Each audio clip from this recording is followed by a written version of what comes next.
What's up, everybody? This is Currency Capsule / I'm Mr. Smiles a Lot with another Let's Talk Media LLC podcast here with my good buddy Garrett States at his wonderful studio. Today we're just going to be talking about a variety of subjects. The thing that we started talking about, which kind of inspired this podcast, was knowing the difference between your imposter self versus your real self. Now, I do not mean imposter as in you being a fake person, as in you are being a bad person and fake to those around you. I'm talking along the lines of, can you switch off your occupation of what you do during the day when you get off of work? And if you can't, are you still yourself during that occupation, so then that way your imposter self isn't necessarily being fake around those to you? Might not make a lot of sense, but Garrett, would you like to elaborate a little bit more about what we were saying? I think it's a lot of what happens. Myself being in the theater for a few minutes, right? There's a joke around theater people, and everybody, if anybody's a theater person listening to this, they'll know exactly what I'm saying. It's like, okay, leave it on the stage. The play is over. And it's the person that you have at the table that can only talk about theater, that cannot walk away from the act, the play, the musical they just did, whatever, and just get back to being real in the present. And it gets very annoying when that's all someone wants to talk about. They cannot leave their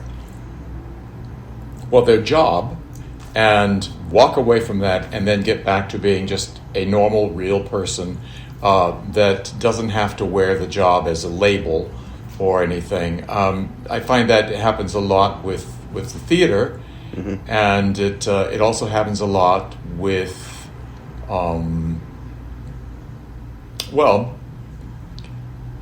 judicial things. I find that there's a lot of people there's some really incredible cops out there. Mm-hmm. Oh, yeah. And I am thankful for all of them. And then there's the ones that don't know when to take the gun belt off and leave it at home. Yes. You're not in uniform. You're just, let's just be real people here. And I think it's prevalent in this society, especially right now because of COVID putting pressure on everyone. Mm-hmm. Everyone is tense. Everyone's looking for an outlet to just let loose. Right. And it's become more prevalent, and therefore I think doing an injustice to the safety around of other people.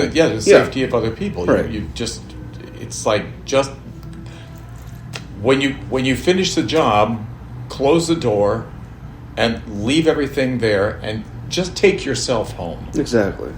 So it's funny you say that, because back to what we were saying. So my buddy Freddie that I was talking to, he said, "Okay, are you still your imposter self, like Mr. Big Security Guard? Or are you still a Kelby?"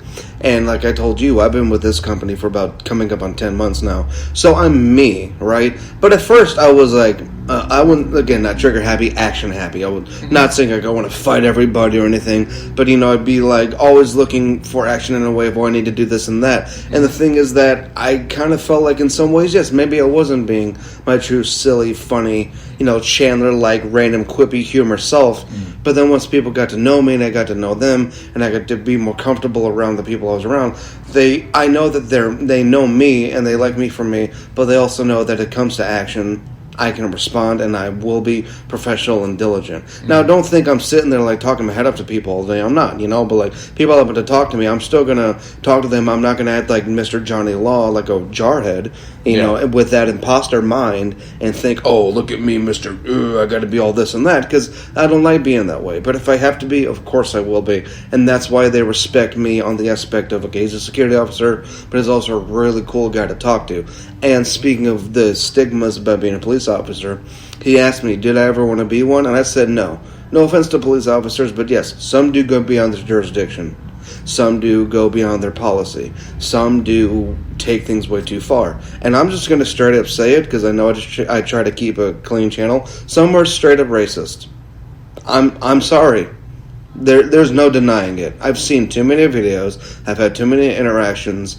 And that bothers me as a law enforcement officer myself personally. It bothers me as a human being. Exactly. Yeah. And suspicion has no color. If you're a criminal, you're a criminal. It doesn't matter if you got green skin. You know what I'm saying? Like the Hulk. And kind of a weird analogy, but you get what I'm saying. I told a gentleman that I had spoken to about this before, and he was very obviously superior to everyone in his own mind. And I said to him and his wife, if you close your eyes and just keep them closed and just simply talk to the people that come up to you, you won't know color. Right. Because humanity doesn't have a color. No, it doesn't. And if you are judging because, oh, well, they're on their way across the room to say hi to you, it's like, well, I won't like them because they're this, they're that. That's not the way you do things. And it's just so wrong. I get tongue-tied because it offends me so much that we're just humans. Right. You know, and there is no color. You close your eyes, there are no colors. Right. Silly puppy. I think he's finally done. Right. I think he's comfortable now. Sorry about that weird knocking. This cute little prince here is knocking the table around as we're talking. So anyway, back to the whole like turning it on and turning off and posture thing. So the thing is that just like you're saying, like it's like a martial artist. Mm-hmm. The ones who come into the dojo with the bad intention, they usually don't last, or usually the sifu or master will pick up and maybe kick them out. Versus the ones like me or you or whoever else have that mindset of, you know what, I just want to learn. I want to learn how to defend myself. I want to get in shape. I want to learn how to fight a little bit. And, there's nothing wrong with that. Sometimes there is that turnaround where when those angry ones go into the gym, when they leave, they're less angry. But in my opinion, what makes it more lethal is the fact that they're learning how to hurt people. Yep. So if that bad side takes over, that imposter side of them, what's going to happen? They're more than likely going to finish the fight or go looking for one, know? Right. And we don't need that, No. Like back to the stigma thing. Like, honestly, I don't mind being security, and I don't want to be a police officer because, one, people don't look at me like I'm racist instantly right away. They don't look at me with bad intentions right away. And, again, I'm trying to keep a clean channel here, but like I was saying to you, if I'm being honest, I don't feel like they want to hurt me or harm me or honestly shoot me right away because, like we were talking about earlier, more than half the time if you mention police, people say, ugh, or half the time you hear it's more likely a police shooting versus a security shooting. Like, I think there's more police shootings than security. Now, I don't know if it's because of the ones that go beyond their jurisdiction that's making people mad and making them feel that way. But that's literally the reason why I don't want to be a cop, because I trust me, I face enough half the stigma as it is already. Trust me, I've been called racist. I've been called prejudiced. People have been calling me ignorant, blah, blah, blah. Rent a cop, you're not intimidating, you're not scary. Whatever, it's part of the job. You got to let it go. You got to let it pass. But I'm thinking, man, if I'm just facing this scrutiny already, just having my uniform on me as a security officer, if I were a police officer, no, thank you. You know what I mean? Like, right. Yeah. I don't know. Like, what's your thought on that? Or, well, I think the state of affairs throughout the world right now has there are so many pressures from so many different sides, and it's coming at you from all directions.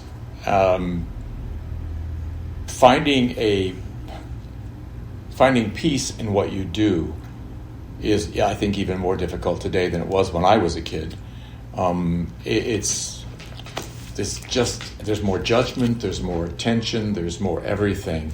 And if you put a pot on of water to make it boil, and you put a steam lid on it, there's got to be a release, otherwise that pot's going to blow up. And I think that's what we're seeing, is like there's too many pots blowing up because there's no place to go to talk about feelings. Oh, well, I can't do that. I can't. Yeah, well, there are places. I mean, there are places for the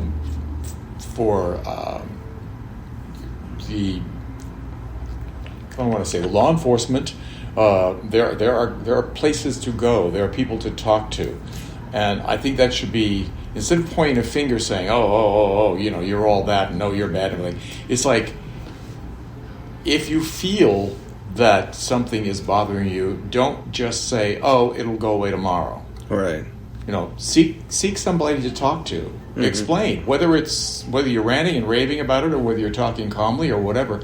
But everybody's getting so bottled up now. Everybody's getting in that steam cooker, and so you have these random drives through of kids, shooting up neighborhoods and killing people and little kids and all of that, and it's just, again, it's people don't know who they are. And the problem is, you don't know if they're doing it for a statement. You don't know if they're doing it to make themselves look cool. Half the time, you don't find out if it's family trauma. Good example, the show Intervention. I love that show. And honestly, I feel like that show helped train me in learning and seeing what people might or might not be on, especially when I deal with them when they're intoxicated on some substance. And it does help a lot. And then you find out half the time the reason they're like that is because of family trauma and drama like that. And then, the family ends up saying sorry at the end or whatever. But there was one or two times where the parent says something really ignorant, and I'm thinking, no wonder they're on drugs. One of the mothers actually said, if I knew children could be this bad, I would have never had kids in the first place. Wow. Yeah. So I don't know if this relates really, but I'm trying to have it correlate of trauma can do this and things can do that. Some people, they do go into law enforcement for the wrong reasons. People do martial arts for the wrong reasons. Or people don't have an outlet from trauma. Some people don't have an outlet from depression, from being sad. Some people don't have a therapist. Some people can't own a boxing bag. I know that sounds crazy, but they say boxing is cheaper than therapy. As you know, and I've said in my advice videos, half the time I'm not so angry, stressed out anymore, especially from the stuff I deal with being a security officer, is the fact that I am able to go to the gym. Is the fact that I am able to have an MMA coach. The fact that I'm able to come to you and talk and just sing my heart out, whatever. The fact that I can go to a boxing gym. The fact that I have these needs is nice, and we also have to take into account of the fact that sometimes these people don't have that. And when they don't, it makes it harder for them to get that outlet. So I just think I feel bad for those people. I do. I do too. I feel bad for especially our law enforcement, that what they witness and what they do every day, putting their lives on the line, and the horrors that they see when they walk through doors of a 911 call. I can't even begin to imagine, and I don't want to, but you don't just turn that off. And it's the ones that are saying, you know what, I need to decompress. And they'll find a therapist. They'll find, I'm sure every police station has at its disposal a therapist or a counselor or something, and take advantage of those things. That's when people say, it's like, oh, well, I got a friend, he's a cop, but oh my God, he just never knows when to take off the gun belt. It's like, chances are he's hurting. Chances are, if someone would take the time to say, you need to work through whatever you're working through. If you want to talk to me, I'll listen. If you want to go to a counselor, but you got that kind of pressure on you. And it's the same way in every job. Everybody has pressure in their jobs, and you've got to realize, if I cannot put that suitcase down and leave it at the office, or if I can't take off my belt, I sleep with a gun under my pillow or whatever the situation is. If that's you can't let go of where you are, what you do as a living, then you need to talk to somebody. Right. That's like when, funny you say that. It's like when I'm on duty, right, and I'm walking down the aisles of the grocery store and whatnot, I don't know where half the stuff is at all. But then when I'm off duty, I know where everything is. It's the weirdest thing, because I have learned how to switch that off. But don't get me wrong, whether I'm regular civilian clothes or not, if I had to protect the store, whether I'm on duty or off, I've grown to respect the people there so much. I'm going to do it. Or if somebody attacks me, you think I'm not going to use my martial arts to defend myself? Well, of course. Come on, but no, it's weird that transition though. Like it took the first couple of weeks. It took me a while because like I'd be not saying like walking around again, not being that imposter part of Mr. Johnny Law, but I'd be in my regular clothes. And I would notice that I'd be walking with my wife, and she'd look at me like, hello? And I'm like, huh? And she's like, you're walking down the aisles like you're on duty right now. I'm like, I'm sorry. So like, but I wasn't acting like as if I thought I was Mr. Johnny Law. I was me, but there's a little part of me that was like, just looking around and, So, yeah, and I think it's important to know how to switch that off and only, it's like, what do they say? Like, learn to be a lion in a cage, or there's a one quote of like, you have to learn how to be calm, but when you need to be a killer, you need to have that instinct. There's like, learn how to be a lion in a cage, or some, I don't remember. I'd have to look it up. I think the thing is like people, the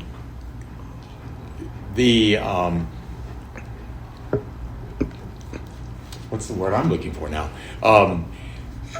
The line between what we do and who we are is blurred. Mm-hmm. It's very blurred, and I think that's the problem of people carry too much of what they do home with them and into society. Mm-hmm. And it's okay. I think everyone should be smart enough to be on guard for things because there's, there's always going to be someone doing something. Something's afoot all the time. Mm-hmm. But to just have the knowledge of that is one thing. To not be able to put that aside and be who you are. Mm-hmm. So what you do can trickle on over to who you are, but it shouldn't replace who you are. Right, so acting accordingly. So the thing is that, there's just threat levels in my job. Probable cause, actual cause, brandishing, whatever it is, like brandishing, like yellow, blue, red, there's all these different terminologies. But no, the thing is that, I have deterred a lot of things by being the nice, peaceful guy and going up and actually talking, or standing there not saying anything, but having, that presence of I'm just going to stare at you and let's see if you make the right decision. Yeah. Because let me put it this way. Have I gotten threatening? Yes. Have I been authoritative? Yes. Have I raised my voice? Yes. Have I cursed at people? Yes. But I don't go there right away. And I think that's part of the reason why people like me and they respect me. Because they're like, okay, he's not a jerk, but if he needs to, like I was saying, if he needs to be a jerk, he can. I'm still me, but if I need to be Mr. Authority, I will. But I don't jump right to that, because the other thing is that that's another one of those stigmas the cops get, because a lot of them want to jump right to being Mr. Authority and not Mr. Nice Guy. Now, again, when it comes to situations, if it's heated right away, you can't be Mr. Nice Guy right away. That's not what I'm saying. Right. But you get what I mean. Yes. Don't assume that everything can be treated the same way. Like let's say that I start being threatening right away to somebody who I feel like is just up to something, and the next thing I know, they throw a fist on my face, and then we get into a fist fight, and then they want to sue me, for being a jerk right away. Mm. Well, there's cameras everywhere, there's eyewitnesses, so good chances that I'm gonna have a lawsuit in my hands. I'm gonna go to court, and I'm gonna lose my job. Right. You know what I'm saying? So I'd rather, this might sound wrong for me to say, I'd rather them throw the punch first so that I have every legal right to defend myself, because they then assaulted an officer of the law, and then that way, Yeah. You know what I'm saying. But, I would much rather talk than be, hey, what do you... Yeah. Like I said, it is necessary, but it's not necessary to do it right off the bat. Yeah.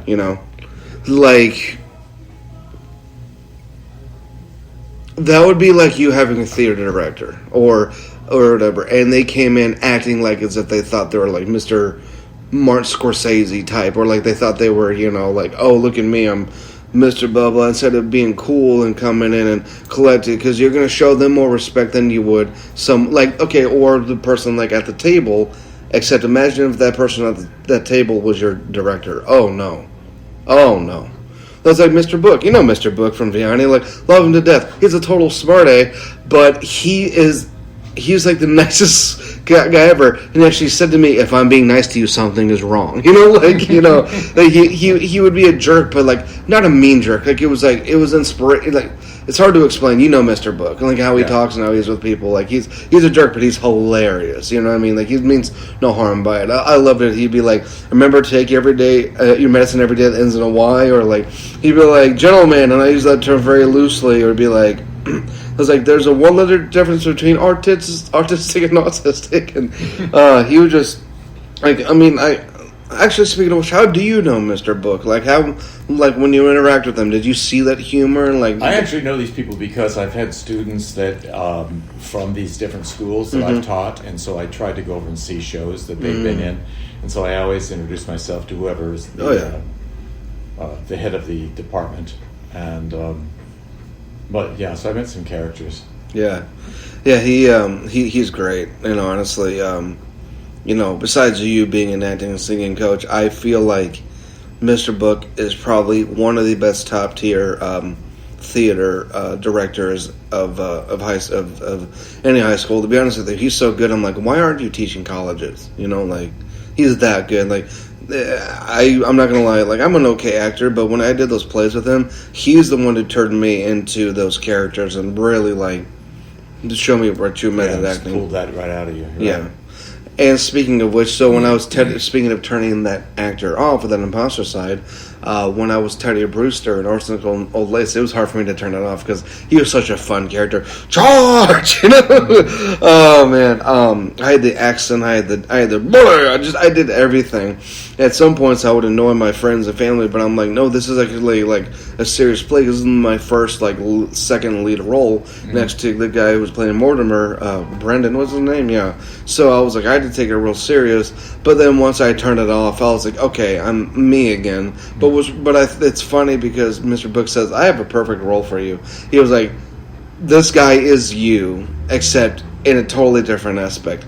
And he's right. Like, the guy who was crazy and thought he was Teddy Roosevelt, you know, like, from the play, he was like me, running up and down the stairs, just doing random crazy things like that. And it's just so funny how he knew, just by knowing my personality, he was like, this is your character. And he was 100% right. Like, again, other people could have played him in that play, right? And I'm not trying to sound that person at the table being like, oh, well, but I don't think anyone could have played that role better than me at that time. You know, like, that was my mark, I think, I left of, like, something besides being on camera now and running my marketing business. That's the one thing I can leave in the theater that I can be part of. Like, you know what? I might have only done, like, 2 or 3 plays, like, in my whole life. But that last one, though, where I got to be Teddy Brewster and I got to be, like, the second lead role, like, I don't know, it felt good leaving off with that. Like, I'm pretty sure, you know, that you're not in acting anymore. There was a performance that you did where you were just like, you're like, I'm proud of that one. Like, do you have an example? Like, I just try to do the best I can in anything I've been cast in, and I enjoy them. And there is a thing about having roles that you've played, and I would say a great deal, if not all actors. You have a role that takes you over. At the end of the show, you can't just leave it. It's there with you. So it's the same kind of thing that we were kind of talking about in the beginning of this conversation. I used to, this one role was very, very, very deep and very demanding, and I would sit in my dressing room about 20 minutes, sometimes a half hour, after I got out of makeup and just sitting there, maybe having a glass of wine, maybe just listening to some music, but I was waiting for the character to leave me. And people that are not in theater goes, what, are you crazy? It's like, no, because if you step into a role, you become that character. You actually almost like put yourself in a chair over there and then continue on to the stage as someone else. So you've got to let that character go. Let it leave when it wants to leave and say, okay, now I'll see you tomorrow for the next show. That sort of thing. Because it's very annoying when you're sitting with people and they can't stop being that character. You want to go, kid, you know, we finished the show 2 hours ago and you're still that character. So it's like, can you stop that? So it's that, like, kind of applies to just about everybody and what they do. It's like there's a point where you have to sit down. I use a briefcase one because visually it's easy to say. It's like, right. Sit the briefcase down, sit the piece of luggage down, put your backpack over there, and that's what you did all day long. Now, be natural, be you. Mm-hmm. So, what about the times, though, where somebody has an upcoming role, whether that's for a movie, whether that's a play, whether it's something small, whether they're doing like a short film with a friend, right? And they are the character no matter what they do up until the time of production, in order for them to stay in the character so they don't lose it. That I can understand, but I can also understand how that would be annoying. Like, after it's over, I can understand how that'd be annoying, but in the beginning, though, I feel like it'd be fair to give them a little bit of leeway. You know what I'm saying? Well, yes, but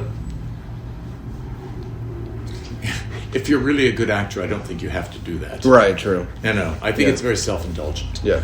That's my opinion, and I'm sure I'm going to get blown up for that. No. But that's, I don't feel that's right. And so once the character has you, once you get the character, mm-hmm. and after a show, well, those are the people that don't take the time in the dressing room to let the character go. Right. And it's not saying they're bad people. It's just. Yeah, no, I get just it. did the show with you. I don't want to see you again until tomorrow. Exactly. Well, Garrett, it seems like we got to wrap things up. About 5 minutes left till your next client comes in. Yep. So I really appreciate it. It was a great podcast. We had great things to talk about. Yeah. And I will see you next time I see you. You will see me next time you see me. All right. All right. Well, thank you, everybody, for listening, or whoever did listen. Again, this is Carpenter Cat Sauce / Mr. Smiles a Lot. If you live in St. Louis, and if you need a martial arts coach, or if you need a marketer and advertiser to help you develop your business that specializes in photography and videography, please let me know. I love you all, and I will see you guys next time.